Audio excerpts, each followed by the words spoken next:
Halo sahabat sehat RSO, selamat siang. Siang ini kita akan berdiskusi tentang yang namanya nyeri kepala. Apa itu nyeri kepala? Bagaimana definisinya?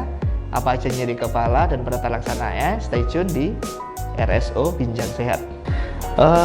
Di dalam praktek sehari-hari, di dalam kehidupan sehari-hari, pasti kita semua dalam kehidupan kita dalam 1 bulan aja pasti kita sering atau pernah merasakan yang namanya nyeri kepala pasti.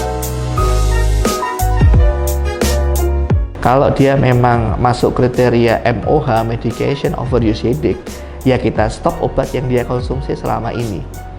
Tetapi problemnya tidak semudah itu. Jadi pasien ya itu tadi kayak orang kecanduan gitu. Jadi kalau dia nyeri dan dia tidak menyebut nama obat itu dan tidak minum obat itu, dia akan merasa nyeri kepala itu sangat hebat.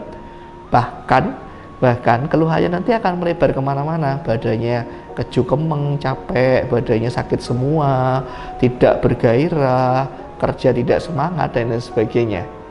Tetapi memang terapi utamanya kita harus menstop obat itu.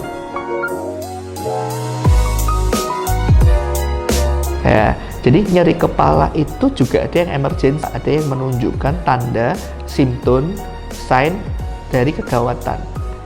Contohnya tadi kayak alarm tubuh kita yang memberitahu kita, hello, ini ada problem loh, ini yang cukup serius loh ya ini. Yang pertama tentu saja kita berpikirnya ke sentral atau ke otak. Contohnya tadi tiba-tiba nyeri kepala hebat mendadak, ada kata-kata mendadak.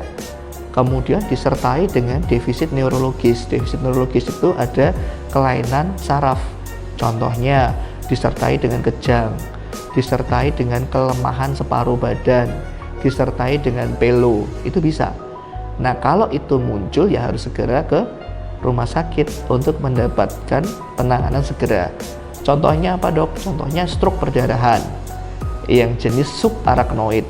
Itu tiba-tiba kayak thunderclap, jadi kayak kesambar petir, kayak ditucep, kayak dia kayak ditusuk gitu, mendadak, kemudian disertai dengan kelainan di saraf. Nah, itu harus segera cepat, itu harus mendapatkan pertolongan segera di rumah sakit. Itu memang kalau dari penata laksanaannya kita kan ada yang non farmakologis atau non obat, ada yang obat. Nah, yang non farmakologis atau obat itu salah satunya boleh dengan terapi pijat.